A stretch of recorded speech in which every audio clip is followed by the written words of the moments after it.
নমস্কাৰ চৰকাৰী কৰ্মচাৰীসকলৰ কাৰণে এটা অত্যন্ত গুৰুত্বপূৰ্ণ আৰু চৰ্চিত বিষয় হ'ল যে চৰকাৰী কৰ্মচাৰীসকলৰ কেন্দ্ৰীয় চৰকাৰে হওক বা ৰাজ্য চৰকাৰে হওক তেওঁলোকৰ অৱসৰৰ বয়স 60 বছৰৰ পৰা 62 বছৰ বা 65 বছৰলৈ বৃদ্ধি কৰা হ'ব নেকি এই সম্পৰ্কত প্ৰায় ছ'চিয়েল মিডিয়াত চৰ্চা হৈ থাকে আৰু এই বিষয়টো গৈ যোৱা বছৰ অৰ্থাৎ 2024 চনত সংসদৰ মজিয়াও পাইছিলেগৈ আৰু শেহতীয়াকৈ অসম চৰকাৰৰ শিক্ষা বিভাগৰ ফালৰ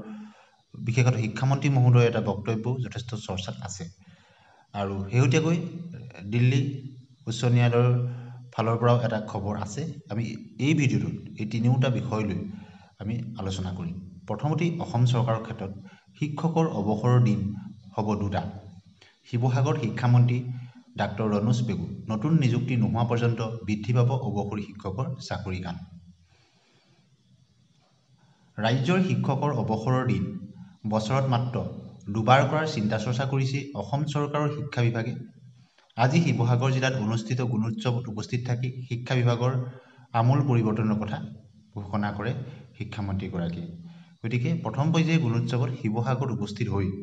এই কথা অৱগত কৰিছিল সন্মানীয় শিক্ষামন্ত্ৰী অসম চৰকাৰৰ ৰণোজ পেগু ডাঙৰীয়াই আৰু তেখেতে কয় যে ৰাজ্যৰ শিক্ষামন্ত্ৰীগৰাকীয়ে কয় যে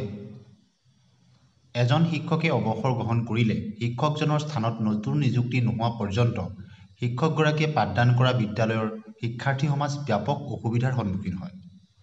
অৱসৰী শিক্ষকগৰাকীৰ স্থানত একে বিষয়ত পাৰদৰ্শী শিক্ষক নিযুক্তি নোহোৱা পৰ্যন্ত ছাত্ৰ ছাত্ৰীৰ পাঠ্যক্ৰমৰ ধাৰাবাহিকতা ৰক্ষাত সমস্যাৰ মুখামুখি হয়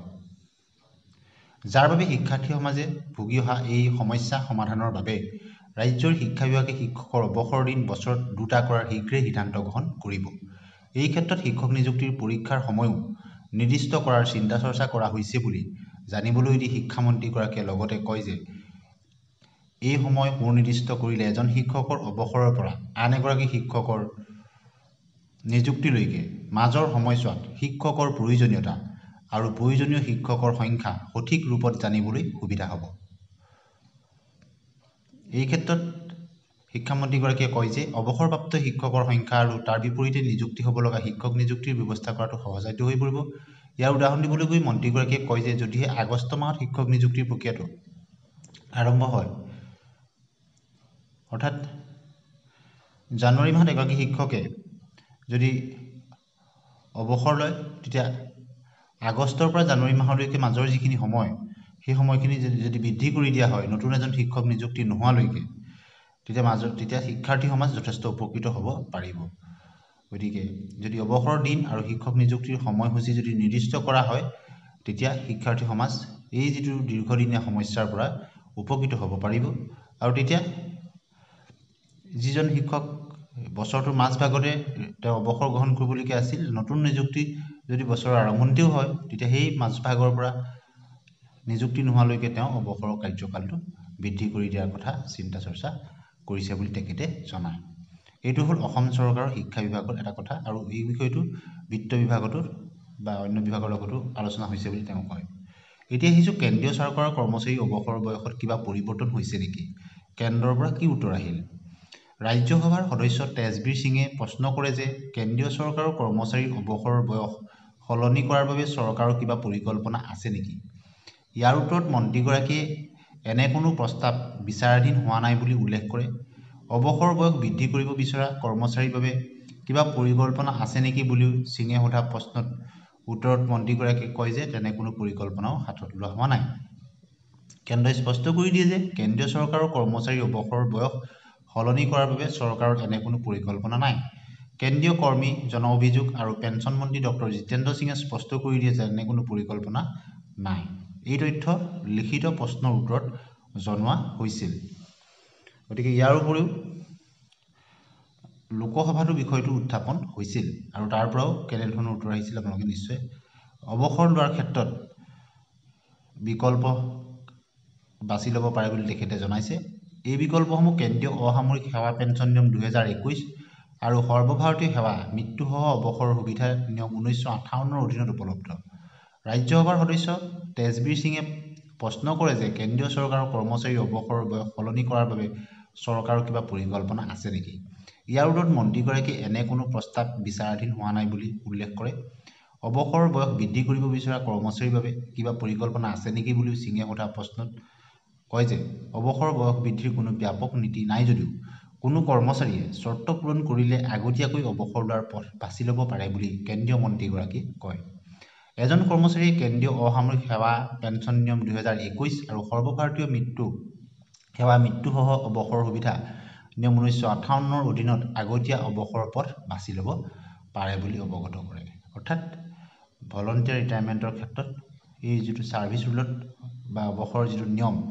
সেৱা বিধিত উল্লেখ আছে বুলি তেখেতে কৰে। এইটো হ'ল কেন্দ্ৰীয় চৰকাৰ আৰু ৰাজ্য চৰকাৰৰ পৰা অহা দুটা খবৰ। এতিয়া শেহতীয়া এটা খবৰ যে দিল্লী উচ্চ ন্যায়ালয়ৰ এটা গোচৰ প্ৰসংগত তাত কৈছে, আদালতত কথাটো উত্থাপন হৈছে, যদি চৰকাৰে ইচ্ছা কৰে কৰ্মচাৰীসকলৰ বয়স 62 বছৰ নহয় 65 বছৰলৈ বৃদ্ধি কৰিব পাৰে বুলি কৈছে। এইটো সম্পূৰ্ণ নিৰ্ভৰ কৰিব চৰকাৰৰ ওপৰত। গতিকে বৰ্তমান সময়ত আপোনালোকে নিশ্চয় জানে, এই সম্পৰ্কত আপোনালোকে আপোনালোকৰ মতামত কমেণ্ট ছেকশ্যনত জনাব যে আপুনি বিচাৰেনে যে এজন কৰ্মচাৰীৰ অৱসৰৰ বয়স বৃদ্ধি কৰি দিয়াটো উচিত নে অনুচিত। কিয়নো বৰ্তমান যিটো নিবনুৱা ভয়াৱহ সমস্যা, সেই সমস্যাৰ প্ৰতি লক্ষ্য কৰি বহু নিবনুৱাই তেওঁলোকে এটা চাকৰি ল'ম বুলি তেওঁলোক অপেক্ষাত থাকে।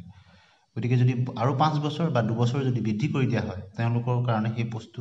আৰু 2 বছৰ পিছুৱাই যাব, বা যদি 5 বছৰ বৃদ্ধি কৰি দিয়া হয় আৰু 5 বছৰ পিছুৱাই যাব। গতিকে ভয়াৱহ নিবনুৱা সমস্যাৰ ক্ষেত্ৰত যদি চোৱা যায়,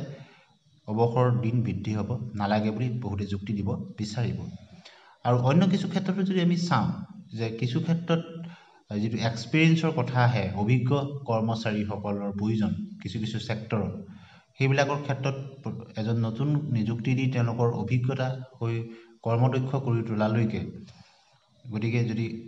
যিসকল এক্সপিৰিয়েঞ্চৰ ওপৰত নিৰ্ভৰ কৰি, তেওঁলোকৰ অভিজ্ঞতাৰ ওপৰত নিৰ্ভৰ কৰি, দক্ষতাৰ ওপৰত নিৰ্ভৰ কৰি যদি বৃদ্ধি কৰি দিয়া হয়, তেতিয়া বেছি ভাল পাৰফৰ্মেঞ্চ পোৱা যাব নেকি, এনেধৰণৰ কথাও আহে। আৰু বহু লোকে তেওঁলোকৰ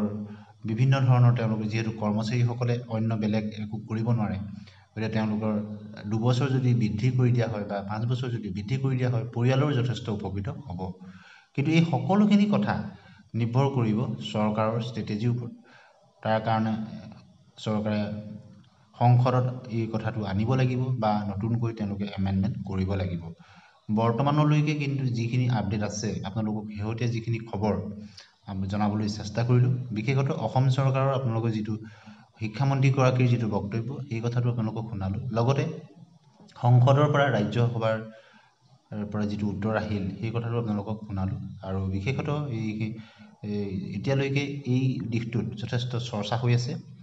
যেনেদৰে আকস্মিকভাৱে 8ম দৰমহা আয়োগৰ ঘোষণা কৰা হ'ল, ঠিক তেনেদৰে অৱসৰৰ কথাটো ঘোষণা কৰিব নেকি বুলি বহুতেই বিবেচনা কৰে।